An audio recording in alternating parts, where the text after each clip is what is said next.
Hey there, stackers. What's up? Big Stack McGee here with another silver video for you. Well, I certainly hope everyone's having a fantastic day. I've been really busy ever since I did my full stack vid. I've been very, very busy with both my jobs and the things that I've been doing, especially at this time of the year, but it feels really great to be back doing another video. I want to talk tonight just briefly about debt and the role that might have in the life of a silver stacker. I guess I'll start with the fact that I was on a forum a week or two ago, and someone was talking about, they were actually upset because they had bought some silver and put it on one of their many credit cards that they had, and which they carry balances on, and they bought on a dip and thought for sure that silver prices would be going up, and they'd be able to flip their silver and make a profit and help use that towards paying off some of their other debt and stuff. But instead, it's gone down, and they were just kind of upset about that. And I was kind of stymied by it. I just can't imagine that.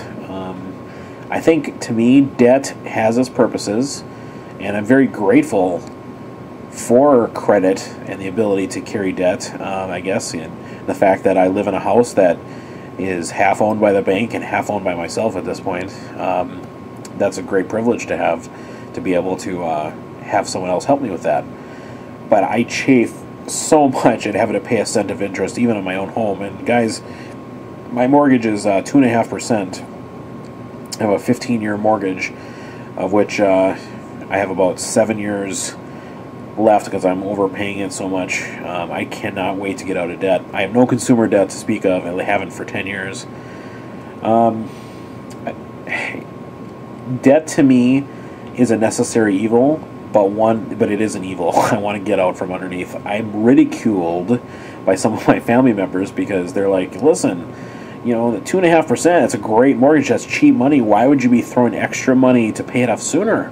Not only that, there's a tax deduction on your house. Don't you understand that you can easily make more than 2.5%? And man, there's even interest-bearing, you know, money market accounts and things like that that you could probably make that with. And they just think I'm a fool for it. But here's the thing, guys: we don't know what the future holds.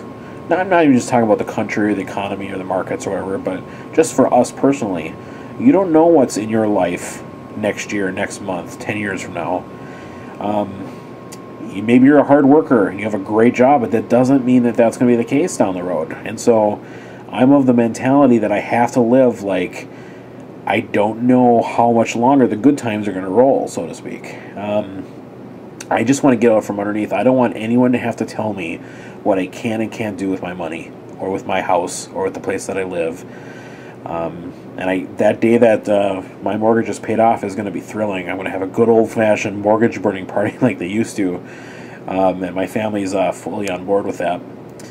But I guess what I want to say is that as far as stacking goes, I don't think you can truly be a continuing accumulating stacker if debt is part of your life on a strong basis. If you are carrying a lot of commercial debt, if you have several credit cards that you're paying payments on, you know, whether it's minimum payments or whatever, but if you're having bills that you're basically not able to pay fully right now, then maybe you want to consider waiting a little bit before you throw a lot of money at precious metals.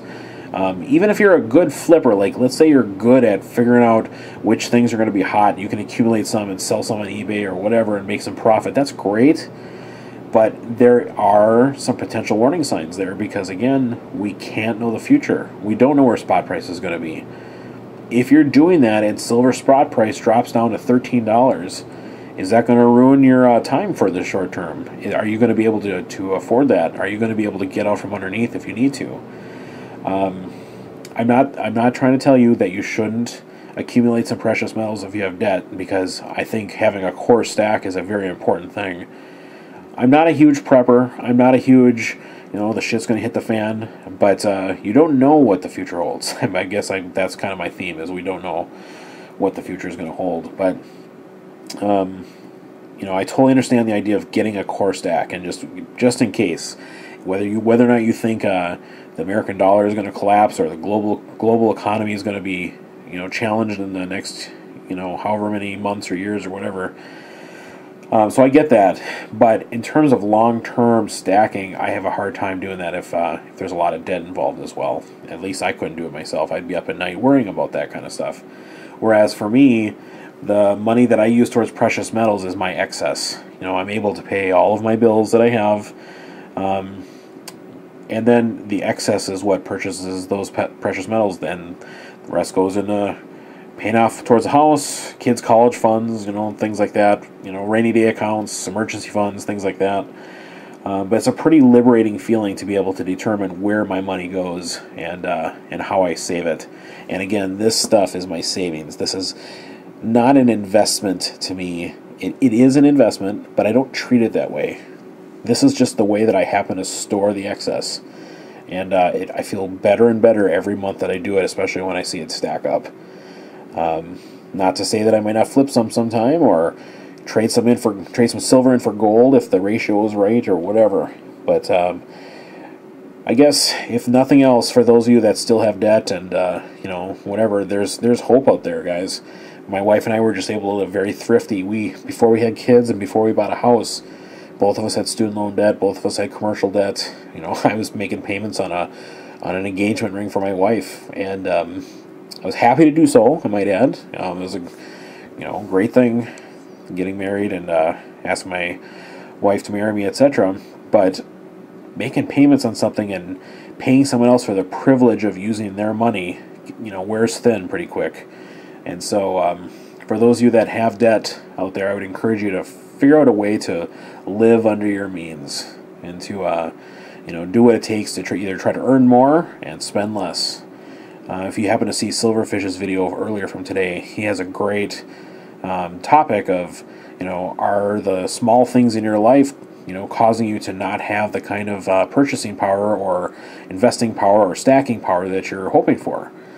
And I think it's pretty darn easy to cut out some of those things, whether it's the coffee in the morning or whether it's going out to eat instead of packing a lunch, all those things that he brought up. Great topic. So that's pretty much it for right now. If you have any questions, please feel free to ask. I don't have a traditional job in the sense that I go to work at the same time each day and have a cubicle, etc.